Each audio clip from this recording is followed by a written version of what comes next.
My hair looks awful. Please don't comment on it. Having short hair is really cute when it's curled. And by curled, I mean I got it wet and then it dried and it came out curly because I have curly hair. You didn't know? Now you know. Can't really tell right now. I feel like you could still tell. Like, I think that that's not the point. Anyways. My dad pulled one of my old stuffed animals out of the closet. This is Diggy. Diggy the dinosaur. He's gonna hang out with us. Okay. Point is, my hair looks bad, so don't look. But I have, hello, my name is Tomato Basic Girl. I speak for the tomatoes. I post for the tomatoes. I do everything for the tomatoes. But, sorry, I'm very happy right now. Okay, but also very sad. I watched, okay, let me just explain. Sorry, I feel very excited right now. I am autistic, and this is one of my hyperfixations, and I've been watching the show. It's 2012 Teenage Mutant Ninja Turtles. I've been watching it since February. I started February 21st, and I just finished season 2, and I have a lot of thoughts, and I really, really just want to, like, ramble about it. So I'm gonna hope this is a safe place. I don't expect anyone to actually watch this, because I have 5 subscribers! I have 5. It's so much fun. But if you do watch this, thank you. If you're interested in the Ninja Turtles, thank you. I will also try to somewhat edit this video so it looks better, but I can't promise anything. But basically, here's my history with TMNT. So I grew up watching 2012 TMNT. I grew up actually watching all the Ninja Turtles, but I stopped after 2012 TMNT, and I stopped during season 4 when I was, like, younger. I stopped during season 4. And, I stopped watching and I just, like, grew out of it. But I was obsessed. I would kill to see Little Me's, because I was, like, 5 when it came out, because it came out in 2012. I was born in 2006, but I was born in December, so when I calculate, I have to be, like, for most of the year, I was actually a year behind. So I know if you were born in 2006, you're in 2012, you're most likely 6 at that time, but since I was born in December, I was 5 throughout, like, basically all of 2012, except for the last month. So, just so you know. But I was 5 when it came out, and I watched it up till season 4, and I loved it. It was my favorite show ever. Some girls were like, and I definitely, like, had a tomboy kick. I hate saying that. One time, I was talking to this kid in high school, and, like, we were talking about football, and because I had a football phase. I'm a hockey girl now. Oh. And he was like, "You're such a tomboy." I was like, I just like things. I like princesses too. I will, just to be clear, just because I have nerdier, more tomboy interest, I don't give a fuck if you watch all the Barbie movies every single day and the Tinkerbell movies. I love the Tinkerbell movies. My walls are pink, okay? I am on your side. But I also like the Ninja Turtles and Batman and the Pittsburgh Penguins. Okay? I have boy autism and girl autism. It's called being gender fluid. Anyways, I definitely, like, had a girly side, but I also like the Ninja Turtles. I was gender fluid before I knew gender fluid was a thing, and I really love the Ninja Turtles. I loved them so much. And then in high school, I went through, like, a pretty bad, like, friendship breakup, and I was, like, very alone, and so I started watching the Ninja Turtles again, because a couple times I would, like, watch the first episode and be like, okay, I'm gonna watch the Ninja Turtles, and I never did. This time I watched again up until season 4, and I don't know why I stopped. Again, I would kill to see 16-year-old reaction to season 2 finale. But after I stopped watching, but I was still, like, into it, I was at Walmart with my mom for Christmas. We were Christmas shopping. And by Christmas shopping, I mean, I was just saying, hey, can I get that? And my mom went, yeah, you can get that. It's Christmas. Yay. And so I was like, can I get this? And it was the box set of the 20-disc 2012 TMNT Ninja Turtles. And she's like, yeah, I get it. And then I never used it. And I was scared to use it because I accidentally fucked up, like, the key that, like, shows everything. So I just never used it. And then one day I was like, I'm going to start watching the Ninja Turtles again. Because I went through another breakup. And I was like, what's the appropriate way to cope? Ninja Turtles. And I just searched up the key online, and now I'm on disc 9, which is almost halfway through. Once I finish disc 10, I will be halfway through. Which is crazy. I am not prepared to finish this show. Actually, I am emotionally already. I have anticipate. Do you know what I'm saying? Anticipate. I'm prepared grieving. Okay, I know it will be one of my greatest heartbreaks. I know I'm gonna cry so hard. I also have looked up season 5, like spoilers. I don't know everything. I know a lot of people don't like it and don't consider it canon. I know Nickelodeon doesn't consider it canon because it was just kind of the creators fucking around.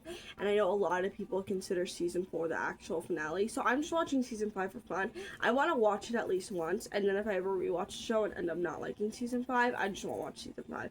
I also think I'm not gonna like it because I don't like the character designs that much. I really don't. And I feel like there's gonna be a bunch of new characters, and I don't like that. However, other people have said season 5 has some of the best episodes, and it's just really fun. And I know it's not super plot driven. It's just like a bunch of like small stories pieced together. So we'll see if I like it. But anyways, let's talk about the season 2 finale. So what happened was I was watching on my disc, and then I just googled like the what number this episode was, because they don't tell you what number it is. So I knew I was on season 2. I just didn't know how far into season 2 I was. And then I figured out I only have like 5 episodes left. Four episodes after the one I just watched. And I was like, okay, I'm finishing it today, because I watched TMNT Wednesday and Saturday. Hold on one second. Wednesday and Saturday. So I might add another day though, or I just might make Saturday like more like. I mean, they're gonna like do it that I give myself Wednesdays, because I think it's fun to have like a midweek. It's if you have depression or like mental illness, some of the advice you'll get most commonly is like give yourself small things to look forward to, even if they are silly, even if they are small. Give yourself like small tasks to look forward to, and you will feel so much better. So that for me is Wednesday Ninja Turtles, and then Saturday Ninja Turtles, but I think I'm also gonna do Saturday and Sunday, so like a weekend Ninja Turtle thing. Or I'll just do I just watch a lot more on Saturday. Like I watch like half a disc, a full disc.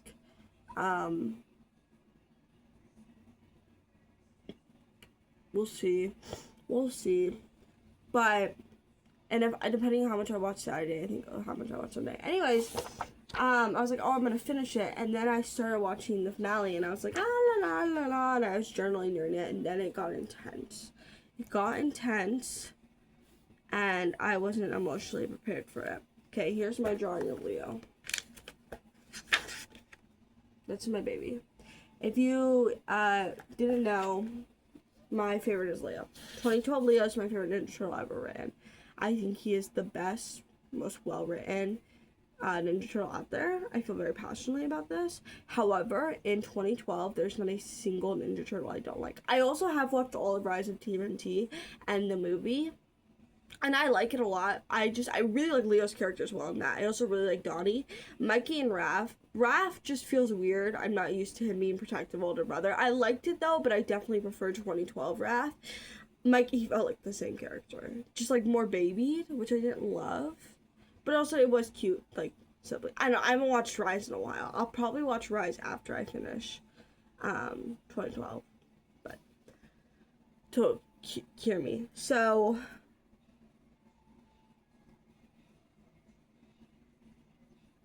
okay.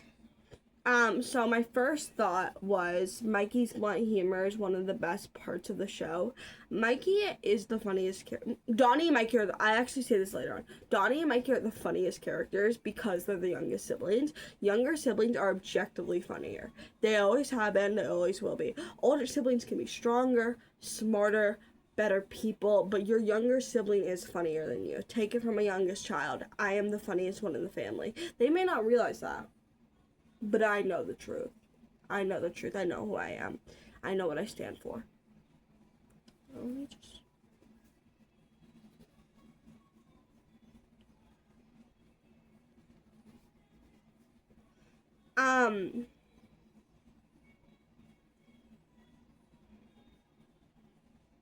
And Mikey's humor is so funny because basically his whole gag is one of his gags. He has many. His whole gag is being like, just pointing out the obvious. And you would think none of these characters, I like every single character. Like, good guy, I love Cry. She's not really a good guy. Love her. I actually really like April. I really like April. I think she's way too overpowered. I think they put way too much power into her. I still like her. Love all the turtles. Love Master Splinter. I hate Casey. I hate Casey. I hate Casey. I feel like Casey's a very controversial figure, where some people are like, Casey's my favorite. Like, some people dick ride Casey. Like, they love Casey. And other people despise him. Every time Casey gets hurt, I'm like, God, I wish this would just be one of his last. Like, I wish he would die. Wishing death on a 15-year-old? Is that fucked up? Yes. Do I care? No, he pisses me off. No, that's a joke. I don't want him to die, but he is really annoying. He's really annoying. Really annoying. And, however, him and Mikey, when they're together and they, like, make fun of Raph, very funny, because, listen, I don't ship anyone in this show, but Raph and Casey got a special bond. They got a bromance, for sure. And I think Mikey gets away with making fun of Raph with Casey, because Raph gets objectively less mad at Casey, unless he's, like, genuinely mad, but jokingly mad, he doesn't get as mad as Casey, because Ball recognizes Ball. Anyways, you don't like Casey. But Mikey is very funny. He'll just point out the obvious, and everyone will be like, Mikey, shut up! And Mikey will just be like, what? Oh, we just killed half of Earth. And everyone's like, Mikey, shut up. I also really like how the groups were split up. One of my favorite parts of writing, when I like write scripts and stuff, is splitting people into groups. I think it can be so fun. I think it can like make us like understand, like have the characters form relationships so much better. A full group thing is also very fun, but like I'm also watching Scooby-Doo Mystery Incorporated, and I feel like they never split the groups up, but I also think like it's not really necessary because all 5 main characters have such like deep connections. But I really love when they split the groups up in TMNT. I know it's going to be good when they split the groups up in TMNT. So this group was originally Raph and Casey, like, in the streets of New York. Who was the other one? There's 3 groups. Hold on, let me see if I'm remembering this right. Okay. I think the second group was the other turtles besides Raph and April and Master Splinter. And then Splinter left. He had to go fight, and then Leo left, and we'll discuss what happens to Leo in a sec. Because it's not good. It's not good at all. It's actually one of the worst things I've ever seen happen to a turtle before, so. And I watch these kids get violently fucked over all the time, like, beaten. So, it was awful. It was awful. I wrote, Leo's low-key going crazy. Oh my god, just remember he's gonna get hurt. No, that's foreshadowing. Here's the thing, the past few episodes, Leo's just kind of been a cunt, which I appreciate. I love him. Does Leo have a terrible attitude? Absolutely. However, is it Leo's fault? He is the leader. Like, he's supposed to have an attitude. Like, he's taking care of everyone, and nobody's taking care of him. So I remembered he was gonna get hurt. So I wrote Mitski lyrics, which is foreshadowing because I found a Mitski edit later on to Leo. And yeah, to Leo, is that how you say that? Oh my god, it made me cry. Okay. My baby, you're my baby. Say it to me. I bet on losing turtles.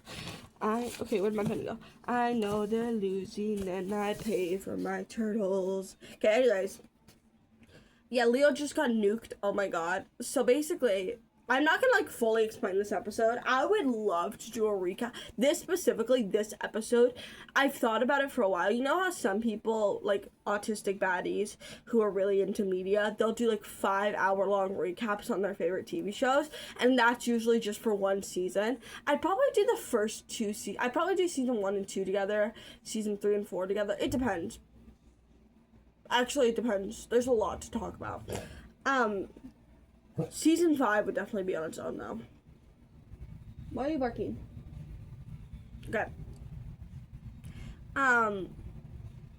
What was I saying? Oh, I'm not gonna fully explain this episode. However, I would love to explain the 2012 Ninja Turtles. That is for me and me only. Okay, that's my job. That's what I was put on Earth to do. But yeah, Leo got nuked by Shredder because he decided to fight Shredder alone. Here's the thing: I really felt like in season 1 they did a great job in making Shredder feel like this untouchable force, and then in season 2 I felt like they were like they I feel like they lessened that because of how many times they like personally fought the Shredder. I feel like in the beginning season it was fine, but like later on it was like it got a little ridiculous. But this fight scene where Leo gets nuked, I was like, yeah, I'm terrified of Shredder again. Get your hands off my daughter, you bitch. Okay, anyways, he just got thrown through a window. When Leo gets thrown through the window,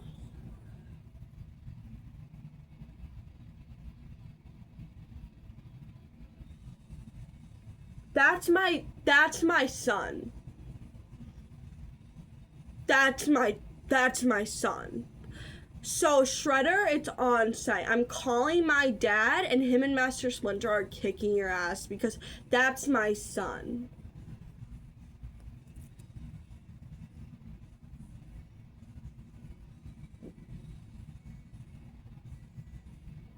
The genuine devastation I felt, but it gets worse. Okay.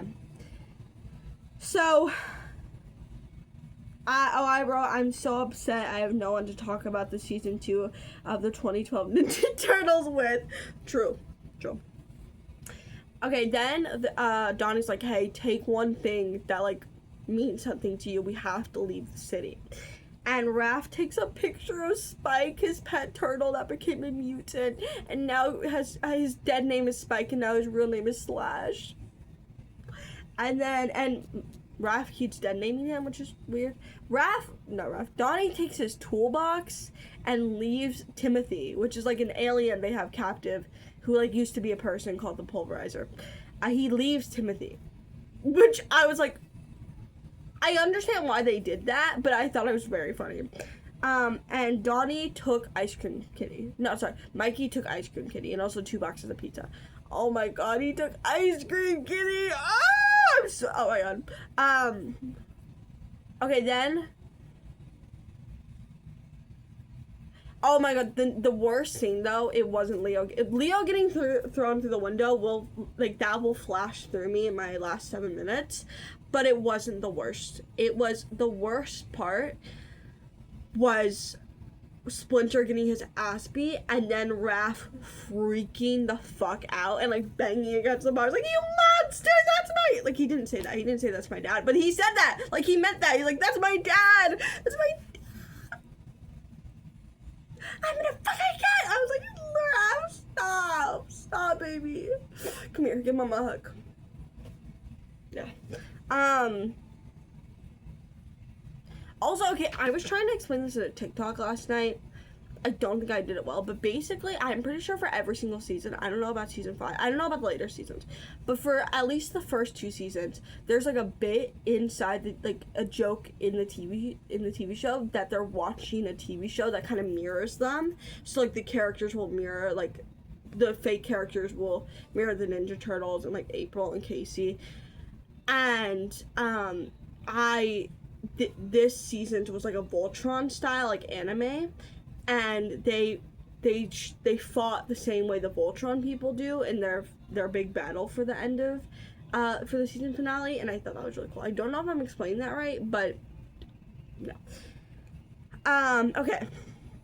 My final thoughts were, I have to get this off my chest. There's a mutant that was, I forget his name. He's like a martial arts guy, and he got mutated into this big blonde dog. I thought it was cute. I would get a plush of him.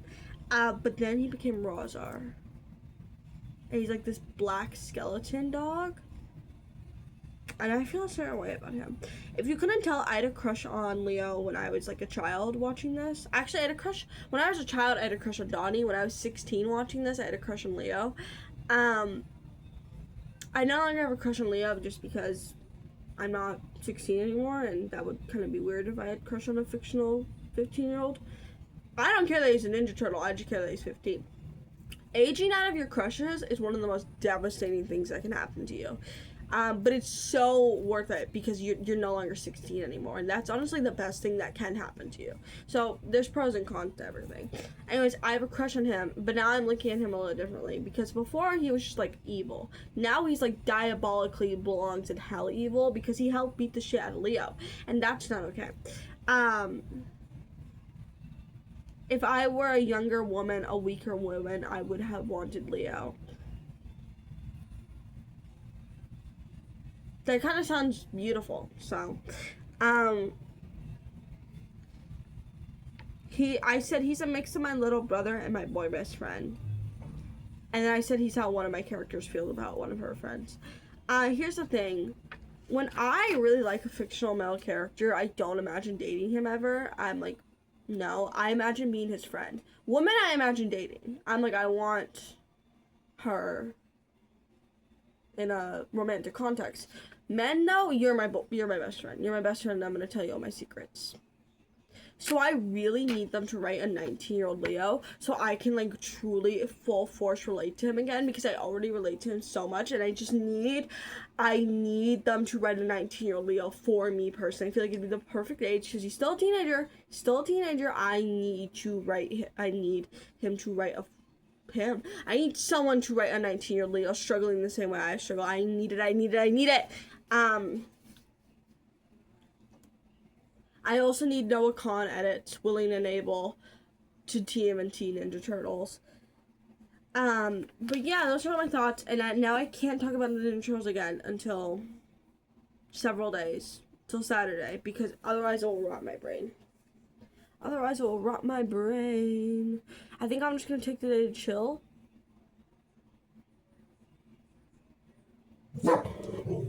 Cool. Me too, Kobe. It's my dog Colbert. Kobe. Kobarina. Gogurt, please do, if you will. Anyways, I love you, Leonardo.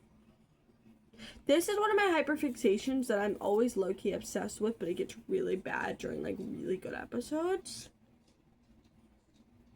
Also, I'm making a top 10. This is in the top 10. 100%. This is in the top 10. This might be number 1. I don't know. New Girl in Town in season 1, the episode that introduces Cry, is probably my all-time favorite. I love that episode. Anyways, go watch Ninja Turtles. Bye!